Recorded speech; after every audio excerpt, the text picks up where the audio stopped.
how Israel influences British politics. We reveal from the inside how the Israeli embassy penetrates different levels of British democracy. In the first of 4 programs, the battle for Britain's youth.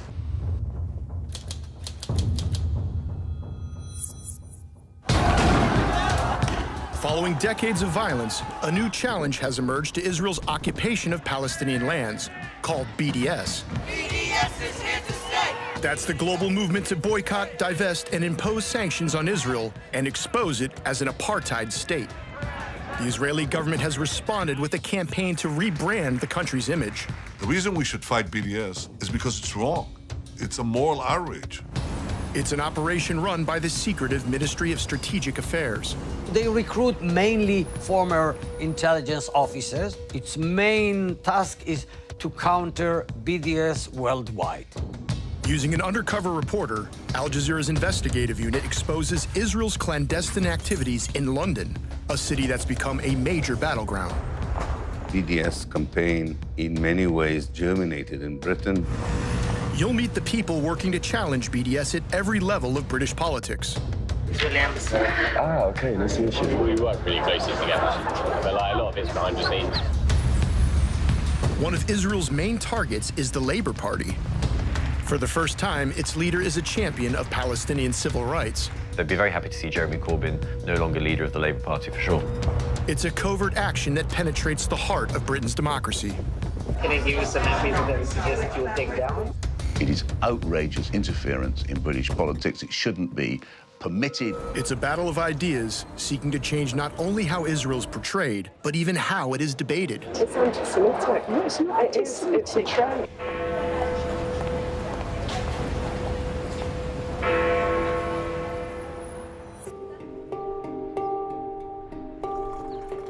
Our undercover reporter grew up in Germany and creates an identity as a graduate planning to live in Britain. Robin sets himself up in London as an aspiring Labour Party activist with strong sympathies toward Israel.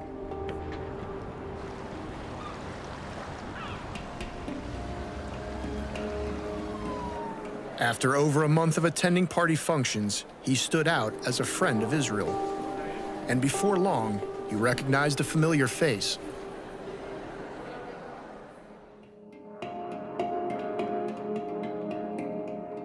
I'm Robin. Ah, okay, nice to meet you. My name is Shai. Shai? Shai, yeah.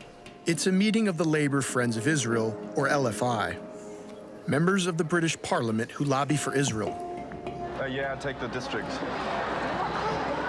Shai later explained to Robin the problems the LFI is facing. Not a lot of young people want to be affiliated. Obviously, when they will become MPs, they won't be affiliated, and then that's it. Chain is done. Because for years, every MP that joined the parliament, the first thing that he used to do is going to join LFI. He's not doing it anymore in the Labour Party. CFI, they're doing it automatically.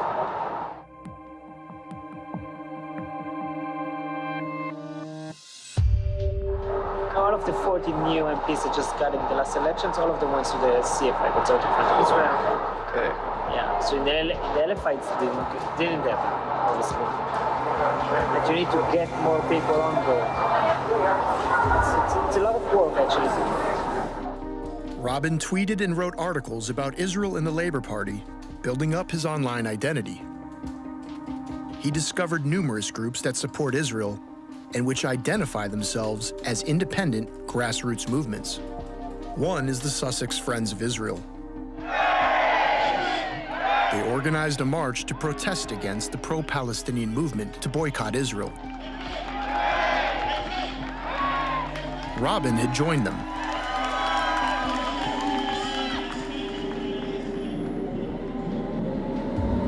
Shai later described the embassy's role in some of these movements. There is a grassroots organization as Sussex Friends of Israel that joined the demonstration. There is a Israel-Britain Alliance. There is a Bike Phone. There is so many who believe in Israel. There's so many. Shai had helped establish a youth group within the Conservative Friends of Israel. They have a young section of the Conservative Friends. CFI, yeah. CFI started with it 1 year ago because of my idea. And then when I tried to do the same in the Labour, they had a crisis back then with Corbyn. every group has an idea. Specifically, LFI young people doesn't exist. That's the only place that there is exactly. The moment it will become to 100 people, 200 people, then it started to become a real organization. But it's going to take a year. Have you ever built something, like a group?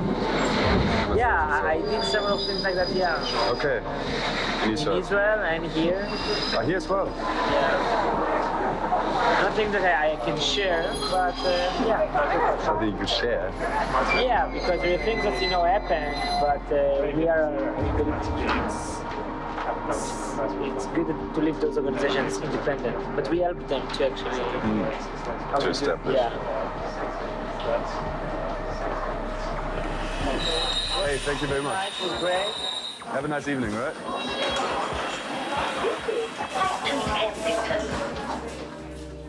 Our investigation linked the embassy's senior political officer with a series of pro-Israel groups: the Parliamentary Friends of Israel, Young Conservatives, lobbyists, as well as grassroots movements. In addition, Shai is involved with the youth arm of the Fabian Society, an influential Labour Party think tank. I know Shai. Shai's a good guy. He's a good friend of mine.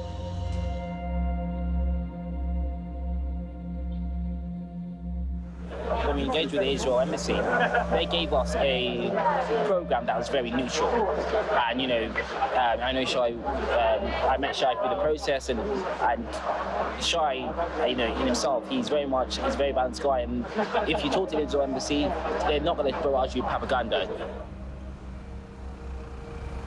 It appears the Israeli diplomat's mission is to build support for Israel at all levels of the Labour Party. There is a lot of groups that are educating the MPs. There's no one that's educating the grassroots of the party. That's it. Specifically in the Labour. Everything doesn't need it. No? Shai says he knows nearly all the Fabian Society activists. No more than that. This is 200. This is all?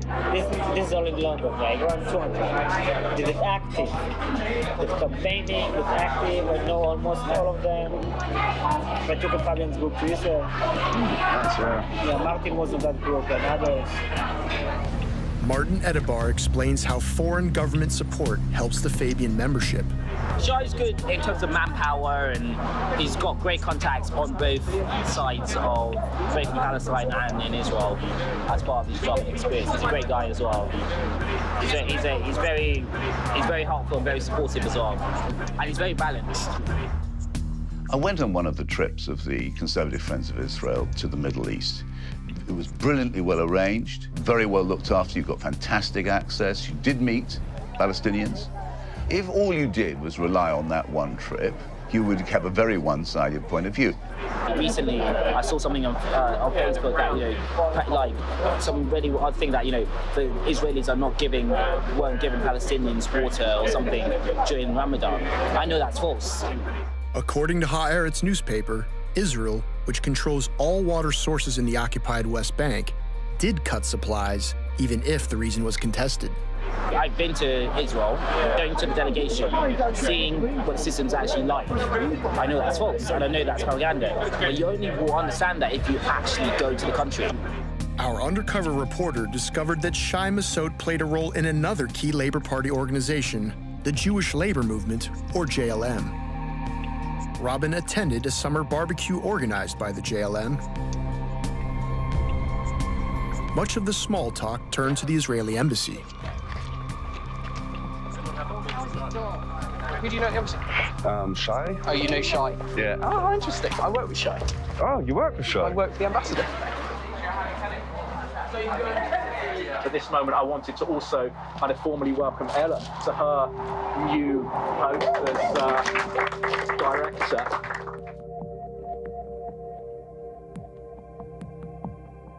Ella was by no means the person on that pile of CVs that had the most Labour Party and political experience. But there was something that we felt on the JLM executive as trustees mattered far more, which is that she's one of you. She's seen this stuff from the inside. She's fought the campus battles, alongside you, which is why we took the step of appointing Ella to this role, because we think she's going to go on and play an incredibly critical role at the lead of the struggle against anti-Semitism in the Labour Party.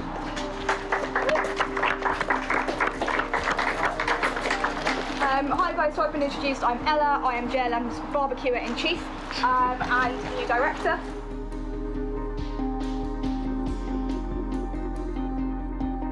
Let's go out, let's change the Labour Party for the better, and let's hopefully influence the future of this country for the better with a, progressive, strong, fair society.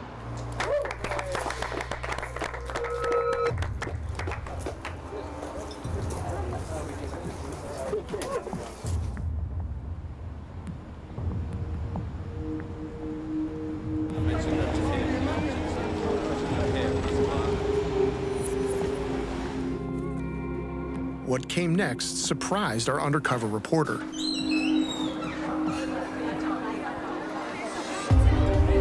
Shai had asked Robin to become part of the Israeli embassy's plan to attract young Labour Party members. Elephant's Labour Friends of Israel. They want to establish a branch of young Labour Friends of Israel. But the idea is to establish a kind of a branch that will work with young people. So what I'm saying is that if you're a free time and you would like to get engaged, I guess they are looking for someone that really, launch it, will run it. You need to try to think about, so what can you do? Shai then suggested that as well as setting up the young LFI, Robin apply for a job at the Israeli embassy. He was invited to a private meeting at a London hotel. It included embassy staff and British supporters of Israel. An Israeli diplomat takes Robin to one side. We're looking for work, for someone to work at the embassy. I don't know if it's something that might interest you.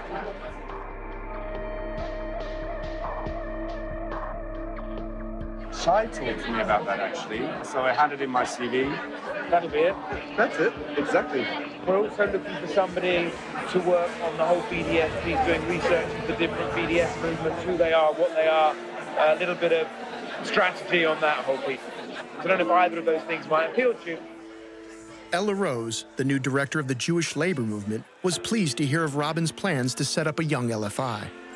I used to work at the embassy here. I can definitely help you out. Okay. Would love to come to any and every event you're hosting.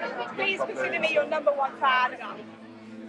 The guest of honor, a minister from the Israeli government. I grew up on the ideology that the land of Israel totally belongs to the Jewish people. Not any compromise, morally, biblically. The land of Israel belongs to the Jewish people.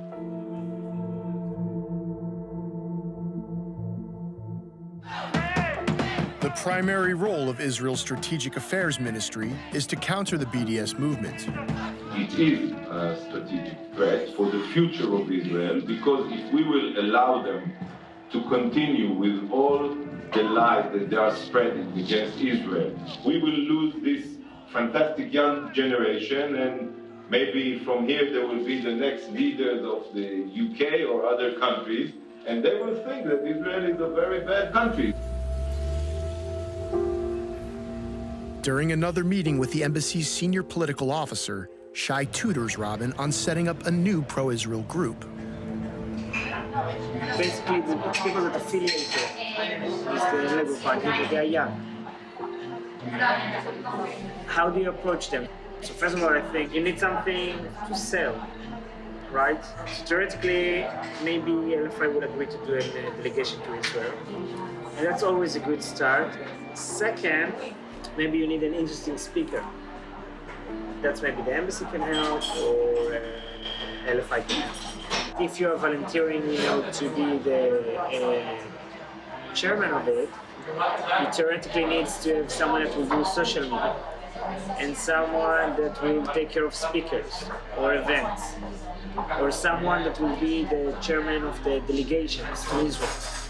And then you just, and then people becoming, then you have a structure. Then it's not just your responsibility. There's, under you another 6 people that have a responsibility somehow. And they're the committee of that organization.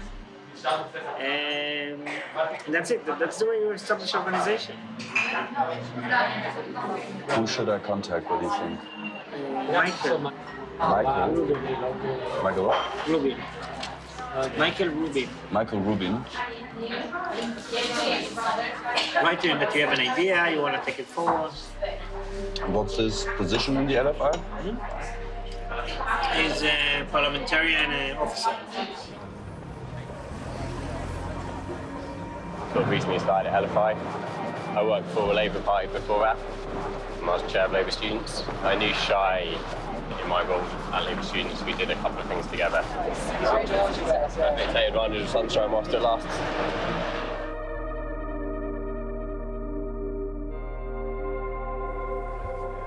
We talked about having a launch event, like a drinks receptions, like hiring out, like the upstairs of a pub like this, putting a little bit of money behind the bar to get people there.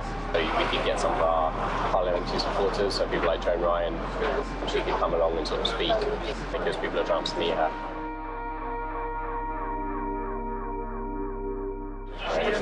And she's in contact with Shai as well, so... Yes, yeah. We sort of work via Athens, we empathy quite a lot. And I sort of speak to Shai most days. The LFI appears to be looking beyond Labour's present set of MPs. The Labour Party at the moment is not in a good place, to say the least. There are lots of good young people coming through who are moderate and have good views on Israel. I think we haven't really paid much attention to those people. People are going to be in Parliament in 10, 15 years' time. Robin tells him about the Israeli embassy's interest in recruiting him. And there are sort of, job openings available quite frequently. So you should chat to Shai. He gave an example of how a job at the embassy could further a career in British politics. Ella Rose, she was president of UJS, which is the Union of Jewish Students, a couple of years ago. She works at the embassy, but she is leaving the embassy to work as the Jewish Labour movement to staff herself.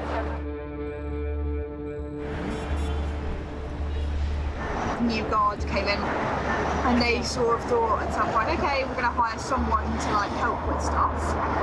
And then all the anti-Semitism stuff kicked off in JLM, vastly increased his profile, and they thought we should probably hire someone political who actually knows, what they're doing. Before that was at the embassy working with Shai. Around about the same time, the JLM re-emerged under the leadership of Jeremy Newmark, who would later hire Ella Rose as the director of the JLM. The big story was about a young student in Oxford who made allegations that the Labour Party and most of the student left at Oxford was anti-Semitic. He didn't present any evidence at all. The only thing he said was that they had promoted the Israel Apartheid Week, which is a well-known event which takes place on campuses around the world. The national chairman of Labour students at that time was Michael Rubin. So allegations of anti-Semitism at the Labour Club. So I did the investigation because I was chair of Labour students. As Labour students report, but there are some people sort of obviously asking questions about it because that was kind of the first instance of anti-Semitism. And there was lots of media leaks and talks about how anti-Semitism was being covered up. British newspapers repeatedly ran stories of anti-Semitism in the Labour Party. One of the next targets was Mali Abu Atiyah, the newly elected leader of Britain's National Union of Students. She described Birmingham as a Zionist outpost because it has a large Jewish society. So it's pretty bad. It's in NUS and student politics in the UK, anti-Israel rhetoric is pretty bad. Zionism is an awful thing. If you were to call yourself a Zionist, who would get ripped apart.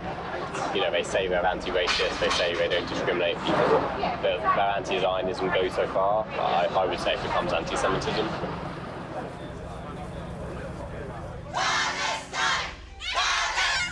With each year of Israel's expanding occupation, support for BDS has spread on college campuses around the world. In Britain, the Israeli-Palestinian conflict defined the 2016 election for the NUS presidency. Israel, where it exists now, is that problematic to you? Israel, as it behaves, is problematic to me. You would feel it would be okay for you to say about yourself that you were anti-Zionist? Yes, I would. Malia Buatia, yeah. So she's really bad, but you know Robbie Young? Have you heard of Robbie Young?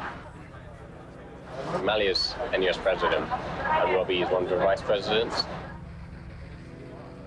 He's a Labour student, and he's like really good in Israel. Like, he's been out on a trip, so he's seen Israel, he's seen it firsthand. He's really pro-Israel. So there are some people in NUS which, you know, are quite balanced and good.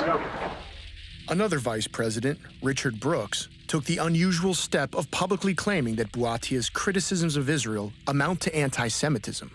Like, we've never had an elected leader who's racist. NUS's internal structures don't usually allow a vice president to go and publicly criticise your president on national radio, but you've got to do what you've got to do. When you look at what Malia Buatia has been saying, she says her criticisms are a political one. She talks about Zionism, not about people who are Jewish. Yeah, I think the really important thing here, and something that the student movement needs to face up to, is that it is for Jewish students to define what anti-Semitism is. And in the run-up to a national conference, nearly 50 Union of Jewish Student Presidents of Societies made it clear that they had concerns about some of the rhetoric. Brooks never mentioned that weeks before that interview, he'd been taken to Israel as part of a delegation from the Union of Jewish Students. I got educated on the stuff, like spoke to people in UJS. I got taken on a trip to Israel with UJS about 2 months ago. So that, I learned loads from that. Then from there on in, felt confident enough to start talking about some of the stuff more seriously. Obviously, Malia is awful. Yeah, I was at a conference where she got elected. So, yeah. we were campaigning for a person running against her, obviously. We didn't want her to win. But yeah, obviously it didn't work. During the run-up to the election, Richard Brooks had held private meetings with Russell Langer, the campaign director of the Union of Jewish Students. Also attending the meetings was Michael Rubin. When he was chair of Labour Students last year, I worked with, so it was me, him and Russell from UJS. We'd have our little secret breakfast meetings where we'd plan how to get moderate people with good politics and a number of things elected to certain places or whatever. So me and him worked quite closely together last year. After being introduced by the Israeli embassy as a young LFI volunteer, our undercover reporter explores the possibility of ousting the pro-Palestinian NUS president with the help of Richard Brooks. So how can we get in touch with the people who are trying to oppose her? You speak to me, because I'm helping organise them. Yeah? So, okay, cool. So just drop me a line whenever you want to have a conversation, or if you want to speak to someone in a certain geographical area, I'll point you to the right people. Our investigation also revealed that the Union of Jewish Students, who sent critics of Malia Buatia on trips to Israel, has received money from the Israeli embassy. The Israeli embassy in the UK gives money to the Union of Jewish Students. Once you're involved in like the Union of Jewish Students, they then connect you. My sister worked for the embassy for a bit. That was her first job. It's a good platform to do for like a year.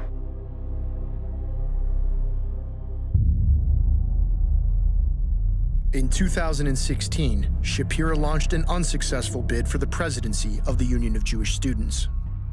He also received donations from Israel to set up a new campus-based think tank. He established the Pinsker Center with former University College student Elliot Miller. I spent a year working in the government of Israel. I was doing a fellowship in the Foreign Ministry, the Congressional Affairs Department, so all Congress, as far as APAC and stuff. The guy behind me is in Israel. So the kind of guy can walk into a room with a donor and the donor will give them a check for 2.5k. Stuff like that. He's a genius. They also confirmed for the first time that the powerful American pro-Israel lobby, AIPAC, is channeling money to British campuses through the Pinsker Center. I think AIPAC gave some money.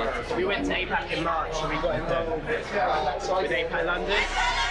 Elliot Miller remains vocal in the cauldron of London student politics. We've kind of set up the Pinsker Centre. Our aim is to reframe the rhetoric on UK campuses. I feel like a lot more needs to be done on the education front, bringing more diverse speakers on all kinds of the political spectrum on campus. Present another narrative.